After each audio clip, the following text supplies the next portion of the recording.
Маскарад в 21 веке. Почему драма Лермонтова как никогда актуальна в наше время, поведали актеры Малого театра. Накануне в Казани открылись гастроли знаменитой московской труппы. Уже в 6-й раз Малый театр играет на сцене Камаловского. Татарская труппа также выступала на московских подмостках. Гастроли в Казани продлятся до 20 сентября. За это время зрители увидят 3 спектакля из знаменитых актеров: Юрия Соломина, Бориса Клюева, Ирину Муравьеву, Бориса Невзорова и других. На маскарад накануне попала Полина Кострицкая.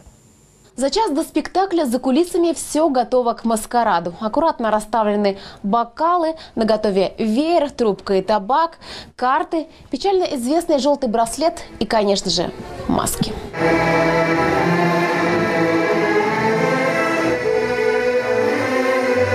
Спустя 2 столетия драма не только не устарела, но и обрела новые смыслы. Актер Борис Невзоров признается, перед премьерой сомневался, что этот спектакль сегодня будет интересен. Но попав на маскарад в роли неизвестного, вдруг очутился в веке 21. У маски нет души, есть тело.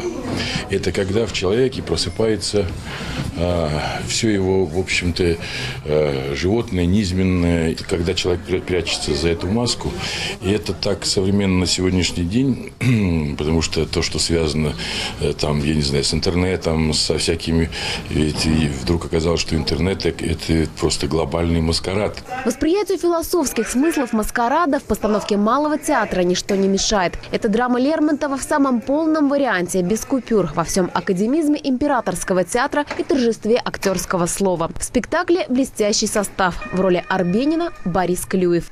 Но чтобы здесь выигрывать, решиться вам нужно кинуть все. Родных, друзей, честь. Это есть то, что отличает труппу Малого. Уважение к автору, никакого эпатажа и стремление искусственно осовременить классику. Непременно тщательно подобранные костюмы и грим, щепетильно изготовленный реквизит, масштабные, но лаконичные декорации. И главное, блестящая актерская игра в лучших традициях Малого театра, который давал спектакли уже во времена Лермонтова. Чтобы создать характерный образ Шприха, Владимир Носик не только читал авторский текст, но и изучал окружение поэта и его эпоху. Какие события его окружали в этот момент, какие там была переписка, какие у него отношения, что натолкнуло. В основу работы своей кладу, что послужило причиной для написания того произведения и именно вот того персонажа, который мне придется исполнять.